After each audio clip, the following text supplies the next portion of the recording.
Toiveen esitti meidän päivän ensimmäinen puhuja, vieras Pekka Hyysalo. Tervetuloa, Pekka.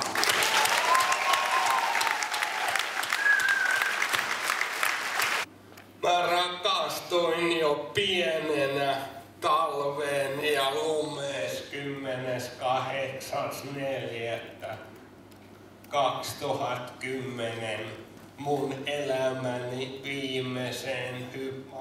Tehnyt sen menestyksekkäästi varmaan satoja kertoja aiemmin. Suuri kiitos, et sain tulla juttelee teille tänä perjantai-aamuna.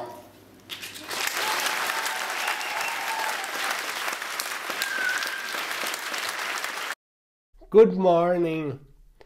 I just had a killer presentation in the other side of my hometown, Turku. And now we're gonna pack our car down in the alley and drive all the way to Vierumäki, where I will have another presentation for the same day. I'm usually not giving presentations like twice a day, but this day is different. Today is gonna be sick otherwise.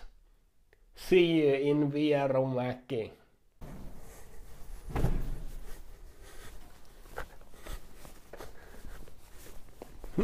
Whoa, it's slippery out here. Let's go.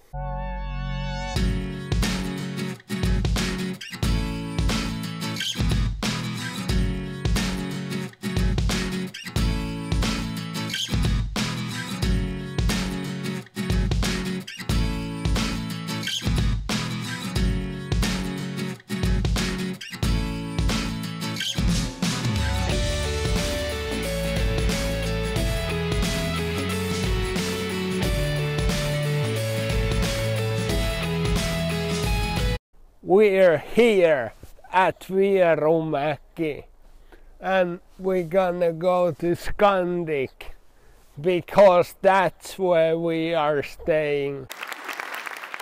Meillä on todella mielenkiintoinen aihe ja ei suoraan bisnekseen liity, mutta jos tästä ei jotain mieleen jää eikä jotain opi, ei ainakaan niin asenteesta pitäisi jäädä silloin kiinni. Mikan tarina on huikea ja hän tulee sen sitten avaamaan. Haluan jakaa nämä tulokset kaikkien mun kanssa samassa tilassa olevien kanssa. Kiitos.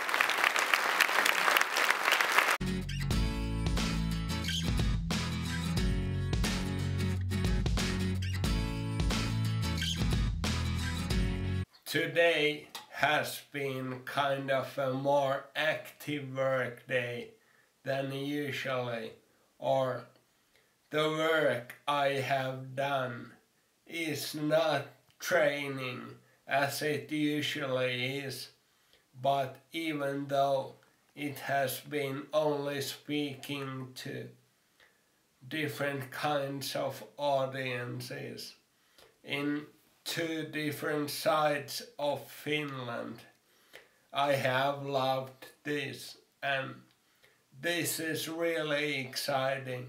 And if I get to inspire people like the way I have been able to do today, this is the best.